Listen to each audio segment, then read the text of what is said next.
Hello tout le monde, je suis ravie de vous retrouver aujourd'hui pour une nouvelle vidéo d'unboxing de calendrier de l'Avent et on va se concentrer sur le calendrier de la marque H&M. C'est vrai qu'H&M est connu beaucoup plus pour les vêtements, mais oui, il y a bien des calendriers de l'Avent parce qu'ils ont une ligne de make-up et de soins aussi. En tout cas, j'ai juste derrière moi la version make-up de leur calendrier, donc H&M Beauty. Si vous êtes curieuse de savoir ce qu'il y a à l'intérieur, n'hésitez pas à rester jusqu'au bout, de liker et de vous abonner. Alors je pense que ma vidéo d'aujourd'hui va s'adresser beaucoup plus aux plus jeunes, parce que je pense que ce calendrier est destiné plus aux ados, ou pourquoi pas si vous avez une fille ou vous avez envie de faire plaisir tout simplement à une amie, je vous propose ce calendrier make-up. Je l'ai commandé directement sur leur site, il coûte 29,99 €, je n'ai aucune idée de la valeur réelle du produit qui est à l'intérieur. C'est la première fois que je le prends, ce calendrier là, je l'ai pris parce que c'est une découverte aussi, et quand j'ai commencé à me maquiller maintenant il y a une dizaine d'années je pense, j'ai commencé par les produits make-up de H&M quand ils ont commencé à sortir tout juste la ligne de make-up. C'était pour ce côté-là et bien sûr pour découvrir. Si vous êtes membre du club H&M et que vous avez des points de réduction, je pense que ça marche là-dessus parce que moi j'avais 15%, je l'ai appliqué sur le calendrier, je l'ai eu un peu plus, moins cher. Voilà, je pense que je vous ai tout dit. Et on va passer à l'unboxing tout de suite. Au niveau du packaging, il est tout rose comme ceci, vraiment très girly. Vous avez des petites étoiles en doré, c'est marqué H&M Beauty, 24 Days of Beauty, Makeup Calendar. C'est marqué aussi I am vegan, donc les produits normalement à l'intérieur vont être vegan. Sachez qu'ils ont aussi une version de soins, enfin plus de spa parce que ça s'appelle Spa Calendar. Plus des produits de bain, des genres de choses comme ça je pense. Et je viens de me rendre compte que ça c'est tombé en fait parce que sur le côté, voilà, pour l'ouvrir vous avez un petit ruban rouge comme celui qu'il faut tirer normalement. Derrière vous avez tous les descriptifs des produits et voilà les 24 cases, donc c'est un format à fenêtre comme ceci à ouvrir. Voilà en tout cas l'intérieur, donc tout en rose avec des motifs aussi dorés comme le devant du calendrier. Je le pose là et on commence tout de suite par la première case et nous avons un lip gloss pour cette première case dans un format 2 ml et il est tout pailleté. C'est tout simplement un petit gloss transparent mais avec plein de petites paillettes à l'intérieur. Je vais pas le swatcher, je vais pas l'ouvrir parce que c'est pas le genre de produit que je vais utiliser. Et comme je vous disais, à la fin de ce calendrier je vous ferai un concours, donc ça partira probablement dedans. Dans la case numéro 2 nous avons une ombre à paupières dans un format 1,4 g. Depuis tout à l'heure j'ai pas les noms des produits, en tout cas je ne trouve pas sur les packaging. Mais celle-ci ressemble à une teinte un petit peu lilas froid. Voilà comment ça se présente à l'intérieur. J'ai bien envie de le swatcher celui-ci. Ok, à la texture en tout cas c'est vraiment des paillettes en fait. Comme ceci. Pas mal du tout, si ça tient sur la paupière en tout cas. Je vous l'ai mis là mais c'est vraiment, vous voyez, des petites paillettes. Je vous conseille d'utiliser des produits pour fixer les paillettes. Mais c'est sympa. Numéro 3, nous avons un petit goodies. C'est tout simplement une lime à ongles rouge avec des petits cœurs blancs. J'ai pas retrouvé ça dans les calendriers, mais pour le prix je m'attends pas vraiment à quelque chose d'extraordinaire non plus. Case numéro 4, ça me plaît un peu plus parce que nous avons un rouge à lèvres qui fait 1,3 g. Packaging assez cheap sur les bords, mais la teinte elle a l'air très jolie. Donc c'est une teinte un petit peu lilas violet, assez froid je trouve. Moi j'ai connu vraiment la ligne de make-up H&M avec le biais des rouges à lèvres, donc je suis quand même contente de retrouver ça. Et regardez-moi cette teinte là comme ça, j'aime beaucoup, limite elle irait bien avec ma robe aussi. Et pour la saison là avec Halloween, peut être très sympa. Elle est très crémeuse, donc on n'est pas sur un mat, c'est un rouge à lèvres crème, ça me fait plaisir. Numéro 5, nous avons un lip gloss roller dans un format de 2 ml. Ça me rend un petit peu nostalgique parce que ça me rappelle en fait l'adolescence avec ces gloss comme ça, vraiment transparente, presque comme un sirop limite à l'intérieur. Et justement le format, c'est un format roll-on. Je le garderai celui-ci. Ah, et ça sent très bon. Voilà, c'est tout simplement un gloss comme ça, transparent.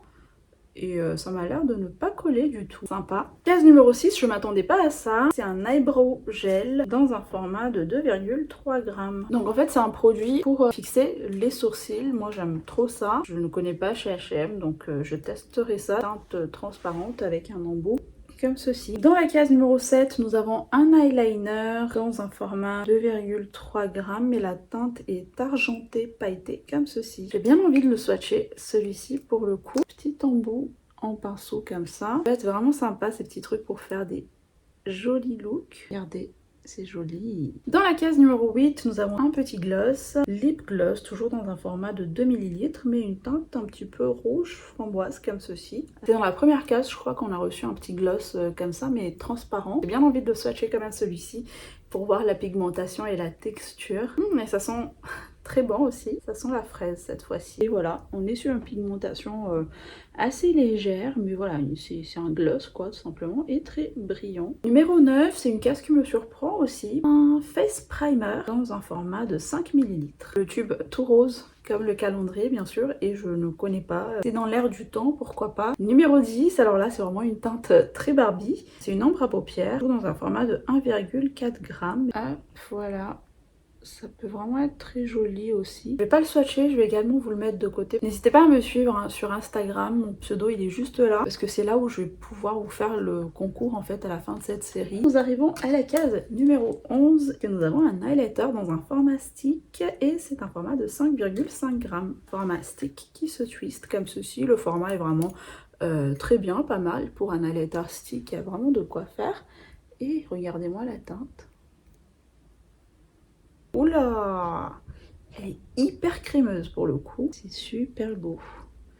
Avec des reflets violets roses comme ça. Regardez, quand je l'étale, on a juste une petite voile comme ça, lumineuse. Bonne surprise, j'aime beaucoup. Case numéro 12, et nous avons de nouveau un petit rouge à lèvres, toujours dans un format de 1,3 g. La teinte, elle est un petit peu rosée. Mais voilà à quoi ressemble la teinte. On est sur ce genre de teinte, donc rose qui tire vers le froid. Ces deux teintes, je trouve que ça peut bien matcher ensemble. Vous mettez ça un petit peu sur le contour et celui-ci au milieu pour faire un ombre ellipse, ça peut être très joli. La case numéro 13, de nouveau un petit gloss dans un format roll-on, il fait 2 ml. Et je vais aussi mettre ça de côté pour vous, comme j'ai déjà swatché la première dans la teinte un petit peu rouge, c'est juste la teinte qui change. Bon, numéro 14, deuxième petit accessoire du calendrier, parce que nous avons un petit pinceau tout rose comme ceci, pinceau plat, assez doux. Ça peut être pratique pour le ras de cils, même pourquoi pas, parce qu'il est assez petit, et pour les coins internes. Dans la case numéro 15, nous avons un eyeliner tout pailleté et dans un format 2,3 g. Ça peut être sympa pour réaliser quelques petits looks, même pour faire un petit peu vers le cut crease ici. C'est très tendance, why not? Nous arrivons à la case numéro 16 et de nouveau un brillant à lèvres dans une teinte rose mais toujours pailletée.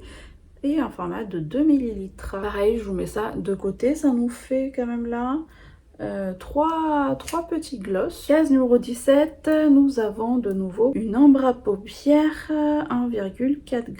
Pareil, je vais pas vous le swatcher non plus, mais regardez-moi ça, ça a l'air trop beau. Case numéro 18, et là on a un produit que j'aime beaucoup plus. Il s'agit d'un blush stick dans un format de 5,5 g. Alors ça ressemble beaucoup à l'highlighter de tout à l'heure, mais si c'est comme la qualité de l'highlighter, je pourrais aimer. Il est sur une teinte tout simplement rose, presque corail. Elle a l'air moins liquide en tout cas que l'highlight, mais voilà à quoi ressemble la teinte. C'est très joli et ça dégage aussi de la lumière, c'est pas un blush mat, très naturel en plus une fois étalé. C'est une bonne découverte ces deux petits produits là. Dans la case numéro 19, nous avons de nouveau un petit rouge à lèvres et toujours dans un format de 1,3 g. Et je pense que je vous le mettrai de côté parce que c'est pas une teinte que je vais utiliser. Elle est très jolie, hein, mais je suis pas trop rouge à lèvres métallique. Nous arrivons déjà à la case numéro 20 et là nous avons encore un lip gloss Roll-On 2 ml. C'est la teinte plus rouge framboise. Pareil, je vais pas le swatcher, je vous le mets de côté. Il y a quand même pas mal de produits pour les lèvres dans ce calendrier, donc c'est un parti pris à prendre ou à laisser, je dirais. Dans la case numéro 21, nous avons un eyeliner. C'est un format de 2,3 g. Toujours une teinte assez originale, même en bout aussi. Si vous voulez faire des petits looks assez sympas, il y a des produits qui peuvent être intéressants dans ce calendrier. Dans la case numéro 22, nous avons un gloss dans un format 2 ml et dans une teinte vraiment rose pailletée comme ceci. J'ai arrêté de compter les gloss dans ce calendrier parce que clairement il y a presque que ça. Mais je vous mets ça de côté parce que c'est pas une teinte que je vais forcément porter. L'avant-dernière case, donc la case numéro 23, nous avons le troisième accessoire mais qui est trop mignon. Il s'agit d'un bandeau comme ceci en rose avec un nœud sur le dessus. Donc ça c'est un bandeau en fait quand vous vous maquillez tout simplement, hein. Je vais pas le mettre là, mais ou quand vous faites vos soins, vous vous démaquillez, vous voulez pas avoir les cheveux partout, ben ça sert toujours, donc moi je dis oui, j'aime beaucoup. Et la toute dernière case, la case numéro 24 du calendrier, parce que oui, il y a 24 cases, et nous avons une ombre à paupières 1,4 g et dans la teinte un petit peu dorée comme ceci. Bon, rien d'extraordinaire, rien de waouh pour cette dernière case, mais la teinte, elle a l'air pas mal du tout. Pour les fêtes, ça peut être très joli, donc je vais le garder celui-ci. Pour moi, ce sont des paillettes, hein, clairement. Regardez, c'est beau quand même. C'est très joli. Texture quand même très volatile, donc à utiliser avec parcimonie et avec précaution. Et voilà pour ce calendrier de l'Avent de la marque H&M Beauty. En tout cas pour la version make-up, j'ai terminé avec plein de petits swatchs. Voilà tout le contenu à l'intérieur, je les ai remis dedans. Beaucoup trop de rouge à lèvres, de produits pour les lèvres. Je maintiens ce que j'ai dit dès le départ, c'est vraiment un calendrier je pense qui s'adresse aux plus jeunes. Il y a eu tout de même des produits de bonne qualité, hein. Je pense notamment à cet highlighter et ce blush. Les rouges à lèvres aussi, ils ont l'air très bien, les rouges à lèvres crémeux. Et puis je pense que c'est un calendrier qui peut aussi plaire si vous aimez vous faire des looks un petit peu de festival, des looks qui sortent un petit peu de l'ordinaire. N'hésitez pas à me dire ce que vous pensez dans les commentaires. Est-ce que vous connaissez ce calendrier là? Est-ce que vous pensez que ça vaut le coup? En tout cas, moi ça m'a fait plaisir de vous l'unboxer, de présenter. J'espère en tout cas que vous avez passé un agréable petit moment avec moi. Si c'est le cas, n'hésitez pas à liker comme d'habitude. Prenez soin de vous en attendant ma prochaine vidéo. Je vous fais plein de bisous. Bye.